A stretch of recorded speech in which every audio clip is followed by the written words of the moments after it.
प्रभु यीशु मसीह के पवित्र सामर्थ्य और मधुर नाम में आप सभी प्रिय भाई बहनों को मेरा प्रेम भरा नमस्कार। मैं पास्टर अमिता वर्मा और आप सभी का स्वागत करती हूँ प्रभु यीशु चर्च के इस विशेष आत्मिक कार्यक्रम में।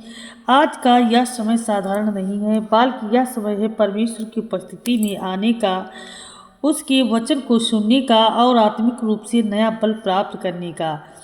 प्रिय भाई बहनों, आज प्रभु ने हमारे लिए एक बहुत ही गंभीर और आवश्यक विषय रखा है, जिसका नाम है प्रार्थना में नींद आना और आत्मिक कमजोरी। बहुत से विश्वासी अपने जीवन में यह अनुभव करते हैं कि जैसे ही वे प्रार्थना करने बैठते हैं, नींद आने लगती है, आलस्य छा जाता है, मन इधर उधर भटकने लगता है, बुरे और व्यर्थ विचार आने लगते हैं, कभी कभी आंखों से आंसू आने लगते हैं, लगातार उबासी आती है और प्रार्थना में मन नहीं लगता। तो प्रियजनों, यह केवल शारीरिक थकान नहीं है, बल्कि कई बार यह आत्मिक कमजोरी और आत्मिक संघर्ष का संकेत होता है। शत्रु नहीं चाहता कि परमेश्वर की संतान प्रार्थना में सामर्थी बने, क्योंकि वह जानता है कि प्रार्थना में सामर्थ है, प्रार्थना में विजय है और प्रार्थना में छुटकारा है। इसी कारण यह आत्मिक नींद आलस्य और भ्रम के द्वारा हमें रोकने का प्रयास करता है। लेकिन आज डरने या घबराने की कोई आवश्यकता नहीं है, क्योंकि जहाँ प्रभु यीशु का नाम लिया जाता है, वहाँ अंधकार ठहर नहीं सकता। प्रभु यीशु स्वयं आपकी आत्मा को जगाने, आपके मन को शांति देने और आपके प्रार्थना जीवन को फिर से जीवित करने जा रहे हैं। परमेश्वर का वचन हमें सिखाता है कि परमेश्वर का वचन जीवित है और सामर्थी है। आज जब आप इस वचन को सुनेंगे तो आत्मिक नींद टूटेगी, कमजोरी दूर होगी और आपके भीतर फिर से प्रार्थना की आग जल उठेगी। प्रिय भाई बहनों, अब हम सबसे पहले बाइबल से 3 सामर्थी वचन पढ़ेंगे। इन तीनों वचनों के द्वारा प्रभु स्वयं आपसे बात करेंगे, आपकी आत्मा बदलेगी और आपकी आत्मा को छुएंगे और आपको नया बल देंगे। इन वचनों को ध्यान से, विश्वास के साथ और खुले हृदय से सुनिए और अपने मन में कहिए, प्रभु आज मुझसे बात कीजिए। इन 3 वचनों के बाद हम एक गंभीर सामर्थी और अभिषिक्त प्रार्थना में प्रवेश करेंगे। यह प्रार्थना केवल सुनने की नहीं, बल्कि अनुभव करने की प्रार्थना होगी। आज प्रभु यीशु आत्मिक नींद को तोड़ेंगे, आलस्य की आत्मा को दूर करेंगे, बुरे विचारों से छुटकारा देंगे और आपके जीवन में नई आत्मिक सामर्थ भर देंगे। तो जहाँ भी आप इस समय हैं, अपने मन को शांत कीजिए, अपने हृदय को प्रभु के सामने झुकाइए और पूरे विश्वास के साथ प्रभु यीशु चर्च के इस आत्मिक कार्यक्रम में हमारे साथ बने रहिए। यीशु के लहू में चंगाई है, यीशु के लहू में छुटकारा है और आज आपकी प्रार्थना फिर से सामर्थी होने जा रही है। अब आइए प्रभु यीशु चर्च के इस पवित्र मंच से हम बाइबल के पहले सामर्थी वचन को पढ़ने के लिए आगे बढ़ते हैं। इस वचन को ध्यान से सुनिए, क्योंकि यह वचन आज आपकी आत्मिक नींद को तोड़ने और आपको नई सामर्थ देने वाला है। बाइबल वचन लिखा है मत्ती 26:41 में, जागते रहो और प्रार्थना करते रहो ताकि तुम परीक्षा में ना पड़ो। आत्मा तो तैयार है पर शरीर दुर्बल है। अब आइए इस वचन के अर्थ को सरल और विस्तार से समझते हैं। प्रियजनों, यह वचन स्वयं प्रभु यीशु मसीह ने अपने चेलों से कहा था। उस समय चेले प्रभु के साथ थे, लेकिन जब प्रार्थना का समय आया तो वे बार बार सो जाते थे। तब प्रभु यीशु ने उन्हें डांटा नहीं, बल्कि सच्चाई को प्रेम से समझाया। प्रभु कहते हैं, आत्मा तो तैयार है पर शरीर दुर्बल है। इसका अर्थ यह है कि हमारा मन प्रार्थना करना चाहता है, हमारी आत्मा परमेश्वर के पास जाना चाहती है। हम कहते हैं आज खूब प्रार्थना करेंगे, लेकिन जैसे ही प्रार्थना शुरू होती है, शरीर थकने लगता है, आंखें बंद होने लगती हैं, नींद आने लगती है, उबासी आती है और मन भटकने लगता है। प्रिय भाई बहनों, इसका मतलब यह नहीं कि आप बुरे हैं या आप में विश्वास की कमी है। इसका मतलब यह है कि हम इंसान हैं और हमारा शरीर कमज़ोर है। लेकिन प्रभु हमें यही सिखा रहे हैं कि अगर हम शरीर के अनुसार चलेंगे तो हारेंगे और अगर हम प्रार्थना और जागते रहने का जीवन चुनेंगे तो जीतेंगे। प्रभु यीशु कहते हैं, जागते रहो और प्रार्थना करते रहो। यह जागना केवल आँखों का जागना नहीं है, यह आत्मिक जागना है। जब आप प्रार्थना में जागते हैं तो शैतान के हमले कमज़ोर हो जाते हैं, बुरे विचार भाग जाते हैं, आत्मिक नींद टूट जाती है और परमेश्वर की शांति आपके मन में उतर आती है। प्रियजनों, जब आप प्रार्थना में नींद महसूस करें तो निराश मत होइए। उस समय और जोर से कहिए, प्रभु यीशु मुझे सामर्थ्य दीजिए। यही वह समय होता है जब प्रभु आपकी परीक्षा ले रहे होते हैं और आपको आत्मिक रूप से मजबूत बना रहे होते हैं। यह वचन हमें सिखाता है कि प्रार्थना कोई आसान काम नहीं है, लेकिन यही वह हथियार है जो हमें हर आत्मिक कमजोरी से बाहर निकालता है। आज प्रभु आपसे कह रहे हैं, बेटा बेटी, अगर शरीर कमज़ोर है तो मेरी सामर्थ्य को बुलाओ, अगर नींद आती है तो मेरे नाम को पुकारो, मैं तुम्हें गिरने नहीं दूंगा।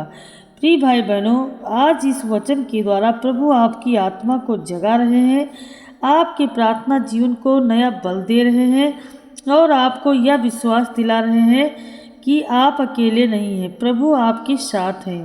प्रिय भाई बहनों, अब हम बाइबल के दूसरे सामर्थी वचन को पढ़ते हैं। इस वचन को बहुत थकान से सुनिए, क्योंकि यह वचन हमें यह सिखाता है कि आत्मिक कमजोरी में भी परमेश्वर कैसे हमें नया बल देते हैं। बाइबल वचन यशायाह 40:29 में लिखा है, वह थके हुओं को बल देता है और शक्तिहीन को बहुत सामर्थ्य देता है। अब आइए इस वचन के अर्थ को सरल और विस्तार से समझते हैं। प्रिय भाई बहनों, यह वचन सीधे सीधे हमारे जीवन की सच्चाई को छूता है। कई बार हम कहते हैं, अब मुझसे प्रार्थना करने की ताकत नहीं रही, मन बहुत थक चुका है, दिल भारी रहता है, नींद बहुत आती है, प्रार्थना में मन नहीं लगता। परमेश्वर इन बातों से अनजान नहीं है, वह हमारी कमजोरी को देखते हैं, वह हमारी थकान को जानते हैं और इसी कारण यह वचन देते हैं, वह थके हुओं को बल देता है। प्रियजनों, परमेश्वर यह नहीं कहते कि पहले मजबूत बनो, पहले सब ठीक करो, फिर मेरे पास आओ। वह कहते हैं, जब तुम थके हुए हो तब ही मेरे पास आओ। जब आप प्रार्थना में नींद से लड़ रहे होते हैं, जब बार बार मन भटकता है, जब शरीर जवाब देने लगता है, तब प्रभु कहते हैं, बेटा बेटी, यह समय हार मानने का नहीं, यह समय मुझसे बल लेने का है। इस वचन के में आगे लिखा है, और शक्तिहीन को बहुत सामर्थ्य देता है। शक्तिहीन का अर्थ है जिसे लगता है कि अब मुझसे कुछ नहीं होगा, जिसके साथ हाथ ढीले पड़ गए, जिसका आत्मिक जीवन सूखा सूखा लगने लगा है। प्रिय भाई बहनों, परमेश्वर ऐसे लोगों को थोड़ी नहीं बल्कि बहुत सामर्थ्य देते हैं। जब आप कहते हैं, प्रभु मुझसे नहीं हो पा रहा है, तभी प्रभु कहते हैं, अब मुझसे होगा। यह वचन हमें सिखाता है कि आत्मिक कमजोरी कोई अंत नहीं है, बल्कि यह परमेश्वर की सामर्थ्य का आरंभ है। जब आप अपनी कमजोरी स्वीकार करते हैं, तभी प्रभु अपनी प्रार्थना सामर्थ्य प्रकट करते हैं। आज इस वचन को अपने दिल में रखिए। जब भी प्रार्थना में नींद आए, जब भी आलस्य महसूस हो, तो इन वचनों को याद कीजिए और कहिए, प्रभु तूने कहा है कि तू थके हुओं को बल देता है, आज मुझे वह बल दे। और मैं विश्वास के साथ कहती हूँ, प्रभु यीशु आपको खाली हाथ नहीं भेजेंगे।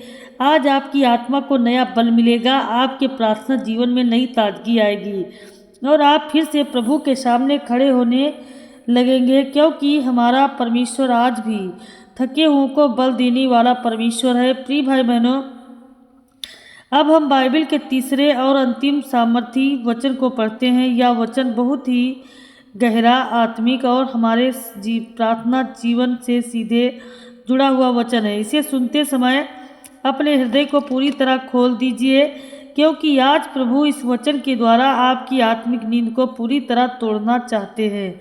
बाइबल वचन रोमियो 12:11 में लिखा है, उत्साह में ढीले ना हो, आत्मा में जलते रहो, प्रभु की सेवा करते रहो। अब आइए इस वचन के अर्थ को बहुत ही सरल और विस्तार से समझते हैं। प्रिय भाई बहनों, यह वचन हमारे आत्मिक जीवन की एक बहुत बड़ी सच्चाई दिखाता है।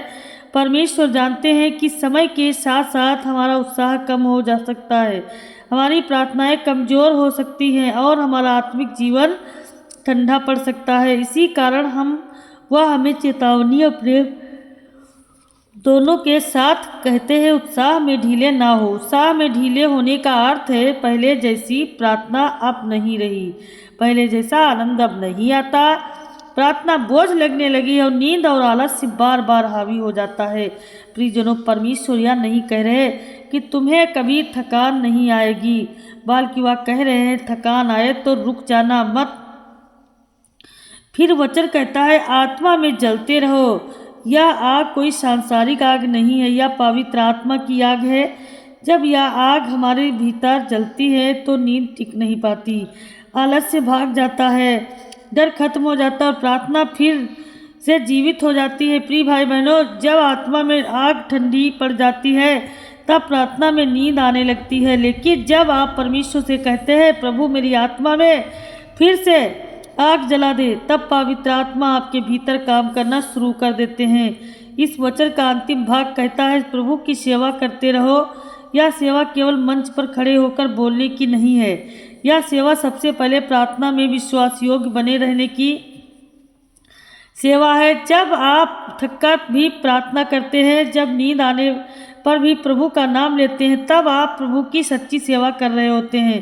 प्रियजनों, यह वचन हमें सिखाता है कि आत्मिक जीवन अपने आप मजबूत नहीं रहता, उसे आग की तरह जलाए रखने पड़ता है। अगर आप में लकड़ी ना डालो आग में तो आग बुझ जाती है। उसी तरह अगर प्रार्थना, वचन और प्रभु के संग समय ना दो तो आत्मिक आग ठंडी पड़ जाती है। आज प्रभु आपसे कह रहे हैं, बेटा बेटी तू ठंडा मत पड़, तू हार मत मान, मैं तेरी आत्मा में फिर से आग लगाए आया हूँ। प्रिय भाई बहनों, आज इस तीसरे वचन के द्वारा प्रभु आपकी आत्मिक नींद को पूरी तरह तोड़ रहे हैं। आपके प्रार्थना जीवन को नया जीवन देने जा रहे हैं और आपको फिर से उत्साह और सामर्थ्य से भर रहे हैं। अब इन 3 वचनों को अपने हृदय में संभाल कर रखिए, क्योंकि परमेश्वर का वचन ही वह चिंगारी है जो बुझी हुई आग को फिर से जला देती है। प्रभु यीशु के नाम में आपका आत्मिक जीवन फिर से जीवित हो रहा है। जहां भी आप हैं, कृपया अपनी आंखों को बंद कर लीजिए, अपने मन को शांत कीजिए, अपने हृदय को प्रभु के सामने झुकाइए और पूरे विश्वास के साथ मेरे साथ जुड़ जाइए। आइए अब हम प्रार्थना करते हैं। हे जीवित परमेश्वर पिता, पर सामर्थी राजा, प्रभु यीशु मसीह के पवित्र नाम में हम इस समय तेरे चरणों में आते हैं। प्रभु हम दूर से नहीं बल्कि पूरे विश्वास के साथ तेरे सामने खड़े हैं। जैसे है वैसे ही अपनी कमजोरी, अपनी थकान, अपनी आत्मिक नींद और अपने बोझों के साथ हम तेरे पास खड़े हैं। हे पिता परमेश्वर प्रभु, तू हमारे मन को जानता है, तू हमारे हृदय को परखता है, तू हमारी आत्मा की दशा को भली भांति देखता है। प्रभु, जब हम यह प्रार्थना करने बैठते हैं तो हमारी आंखें भारी हो जाती हैं, जब हमारा मन भटकने लगता है, जब आलस्य और नींद हम पर हावी होने लगती है, तब भी तू हमें छोड़ता नहीं, तब भी तेरी दृष्टि हम पर बनी रहती है। हे प्रभु यीशु, आज हम स्वीकार करते हैं कि कई बार हमारी आत्मा चाहती है कि हम प्रार्थना करें, लेकिन हमारा शरीर कमज़ोर पड़ रहा है। कई बार हम तेरे पास बैठ तो जाते हैं, लेकिन हमारा मन कभी नहीं चला जाता। प्रभु, आज हम कोई बहाना नहीं बना रहे हैं, हम अपने आप को पूरी तरह तेरे सामने खोल रहे हैं। प्रभु यीशु, आज हम उन सभी आत्मिक जंजीरों को तेरे चरणों में रखते हैं जो हमें प्रार्थना में आगे बढ़ने से रोकती हैं। हर प्रकार की आत्मिक नींद, हर प्रकार का आलस्य, थकान, हर प्रकार का मन का भटकाव आज तेरे सामर्थी नाम के सामने झुक जाए। हे पवित्र आत्मा, तू इस समय हर एक हृदय में काम कर। जहाँ जहाँ आत्मिक सुस्ती है वहाँ तू अपनी आग जला दे। जहाँ जहाँ प्रार्थना बोझ बन गई है वहाँ तू फिर से आनंद भर। जहाँ जहाँ नींद हावी हो जाती है वहाँ तू अपनी ज्योति फैला दे।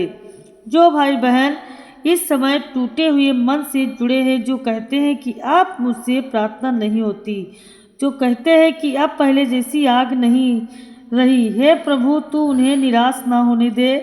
आज उन्हें यह अनुभव करा कि तू थके हुए को बल देने वाला परमेश्वर है। हे प्रभु यीशु, आज हम उन तीनों वचनों के आधार पर तेरे सामने और भी गहराई से खड़े होते हैं। प्रभु, पहले वचन के अनुसार तू वही परमेश्वर जो थके हुए मन को बल देता है और शक्तिहीन को बहुत सामर्थ देता है। इसलिए हे प्रभु, आज जो आत्मिक रूप से थक गए हैं, जो कहते हैं अब और नहीं हो पा रहा है, उन पर अपना बोझ बल उड़ेल दीजिए। हम किसी मनुष्य की सामर्थ्य पर नहीं, तेरे वचन की सच्चाई पर भरोसा करते हैं। हे प्रभु, जब हमारा बल समाप्त होता है तब भी तेरा बल कभी समाप्त नहीं होता। आज इस वचन को हमारे भीतर जीवित कर दे कि हमारी कमजोरी तेरे सामर्थ्य को रोक नहीं सकती। प्रभु, दूसरे वचन के अनुसार तूने कहा कि आत्मा को तैयार है पर शरीर दुर्बल है। आज हम इस सच्चाई को स्वीकार करते हैं। हम यह नहीं कहते कि हम सिद्ध हैं, हम यह कहते हैं कि हमें तेरी आवश्यकता है। हे प्रभु, जहाँ शरीर हमें रोकता है वहाँ आत्मा को मजबूत कर। जहाँ नींद हमें जकड़ लेती है वहाँ जागृत का अभिषेक दे।